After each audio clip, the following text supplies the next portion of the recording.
안녕하세요. 눈카TV입니다. 현대차 팰리세이드 풀체인지 겨우 2세대 처음 풀체인지를 한다는 게 믿겨지지 않을 만큼 거리에서도 워낙 많이 돌아다니고 나온 지 한 5년 정도밖에 6년 정도밖에 안 됐는데도 불구하고 굉장히 많은 양이 팔리고 1년에 5만 대씩 판매 대수가 되기 때문에 게다가 요즘 가면 갈수록 큰 차, 그다음에 SUV 뭐 이런 식으로 많이 원하는 이런 트렌드이기 때문에 이 차가 굉장히 많은 주목을 받는 것 같습니다. 그리고 최근에는 파라메트릭 뭐 이런 것보다 조금 더 픽셀이 커진 저렇게 바둑판 모양으로 양쪽에 DRL, 주간주행 등이 생겼구나라는 거를 다들 확인하시고 굉장히 많이들 집중을 하시고 관심을 보여주셨어요. 노랗게 바뀌기도 하고 확실하게 좌우 이동의 이 동선을 모양을 보여주고 최근에는 온라인에서 좀 떠도는 사진 제가 한 장을 봤는데 테스트 드라이버, 그러니까 테스트 드라이버라고 하기에는 대부분들 이렇게 협력사를 둬가지고 계속 돌리는 알바생 비슷하게 그래서 막 코스를 딱 주고 코스지를 주고 계속 돌리는 분들이에요. 그래서 굉장히 이제 철통 같은 보안을 약속하고 돌리는 이런 분들인데 여기서 고장이 나서 한 켠에 서 있다라고 이야기가 도는 이런 사진이에요. 근데 뭐 저도 정확하게는 모르죠. 이게 고장이 나서 쓴 건지 화장실 가려고 잠깐 쓴 건지는 잘 모르겠고 아무튼 이 엔진에 대해서도 굉장히 관심이 많죠. 2.5 터보 하이브리드 이 엔진은 사실상 하이브리드에서는 처음 개발되는 글로벌 무대에서도 한두 개 정도 여러 곳에서 아마 개발은 되겠지만 현대 입장에서는 그리고 글로벌 무대에서 하이브리드 중에서도 터보 엔진을 쓰는 경우는 잘 없어요. 그래서 저희 유일하게 현대기아차 대한민국의 1.6 터보 하이브리드 이게 어떻게 보면은 하이브리드 엔진 중에 자연 흡기가 아닌 엔진이 거의 뭐 손에 꼽을 만큼 굉장히 좀 귀한 그래서 어떤 뭐 또 말씀드리기 싫지만 뭐 엔진 오일 증가 이런 문제들 그리고 그러면서도 문제를 많이 해결했다고 하지만 아무튼 이런 약간 찜찜함이 남아있는 상태에서 2.5 터보 하이브리드가 이제 거의 처음으로 개발이 되는 건데 렉서스도 뭐 NX나 RX 450H 뭐 이런 거에다가 달려 그랬고 그 다음에 근데 지금까지도 제가 알기로는 없어요. 터보 모델이 전부 다 터보 엔진에는 일본 차들은 모두 다 자연 흡기 엔진을 단다. 그리고 요거는 최근에 이제 어디서 많이 본 거죠. 알파드라고 도요타 알파드 1억 원짜리 무슨 도요타인데 미니밴이 알파드가 1억 원이야? 뭐 이런 모델 있잖아요. 요거에 대해서 조금 더 고급화된 모델 LM이라는 지금 앞쪽에 써 있죠. LM500H라고. 요 모델이 이제 앞으로 출시가 일본에서 될 건데 여기에 처음으로 2.4 또는 2.5 터보 하이브리드가 얹어진다라는 이야기는 있습니다. 그래서 요거는 사실상 거의 확정된 이야기고 조금 더 큰 힘, 그다음에 부드럽고 그다음에 전기로 좀 많이 달릴 수 있는 전기로 해서 뭐 한 80km까지. 그래서 출퇴근은 전기차처럼 달리고 그다음에 또 집에 와서 충전하고 뭐 이런 플러그인 하이브리드 이런 방식을 해서 2.5 터보 하이브리드를 쓴다.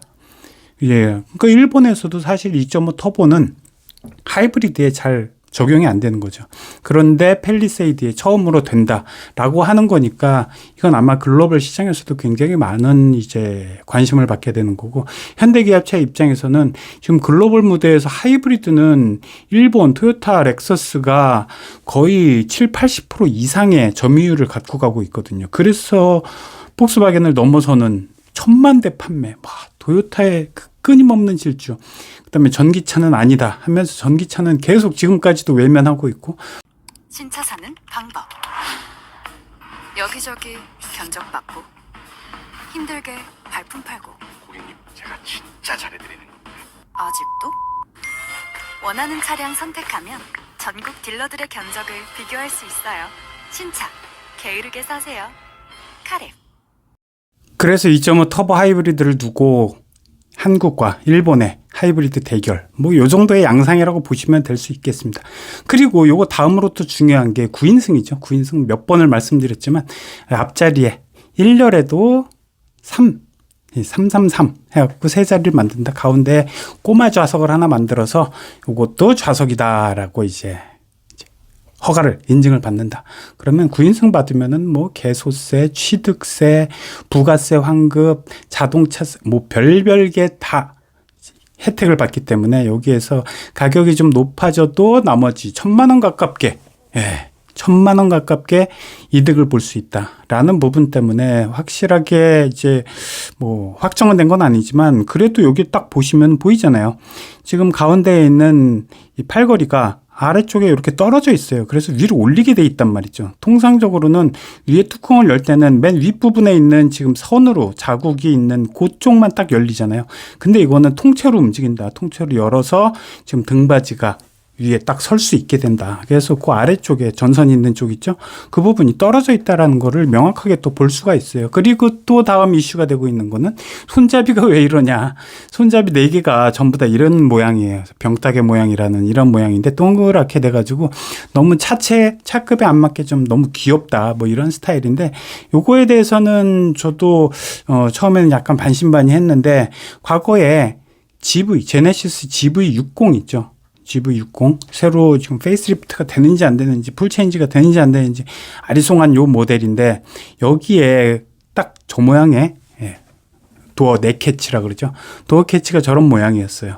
그런데 저도 처음에는 이 GV60을 타고 한참 타고 다녔을 때 이게 좀 사진으로 봤을 땐 이상한데 라고 생각했는데 저걸 실제 써보니까 굉장히 튼튼하고 단단하고 뭐 헐렁거리거나 아니면은 보기가 너무 안 좋다거나 이런 분위기 이런 거는 전혀 아니었어요. 그래서 저는 저거에 대한 의심 뭐 이런 부분은 뭐 전혀 하지 않고 있고 그래서 이렇게 보면 모양은 약간 달라요. 얘는 가운데에 쏙 파진 기분이고 팰리세이드에 적용되는 거는 두꺼운 부분이 딱 반반 나뉘어져서 그냥 진짜 병따개처럼 생긴 이런 분위기인데 저게 당길 때도 이제 차문을 열고 닫을 때 조작을 해보잖아요. 그러면은 굉장히 묵직하고 단단하게 이게 작동을 하는 이런 스타일이기 때문에 뭐 크게 이 부분에 대해서는 저도 불만 또는 뭐 안 좋을 것이다라는 불안 이런 것들은 없는 것 같습니다. 그 다음에 이제 레벨 3에 대한 이야기는 항상 있었죠. 원래 제네시스 G90부터 레벨 3를 장착한다, 적용한다. 그래서 운전자가 시스템의 요청 시 이제 운전자가 운전을 하는 그러니까 자동차가 운전의 주체가 되는 게 이제 진짜 자율주행은 레벨 3부터다. 근데 이건 항상 있었던 얘기이기 때문에 이번에도 안 나오면 이상한 그리고 뭐 크게 뭐 없어도 적용이 안 돼도 불만이 없는 뭐 그런 차라고 볼 수가 있겠습니다. 그래서 전반적으로 디자인 나왔고 그다음에 9인승 나왔고 각종 세제 혜택 모두 다 받을 수 있는 이런 장점들 나왔고요. 그다음에 2.5 터보 하이브리드 엔진이 거의 처음 개발되면서 글로벌 시장에서 현대기아차가 어떤 우위를 확보하는 데 있어서 굉장히 중요한 역할을 할 것이다. 그래서 이제 뭐 심혈을 모든 기술을 쏟아 부어서 이 2.5 터보 하이브리드 엔진 만드는데 최선을 다하고 있습니다. 라고 지금까지는 이렇게 현황을 한번 말씀드릴 수 있겠습니다. 자, 오늘도 봐주셔서 감사합니다.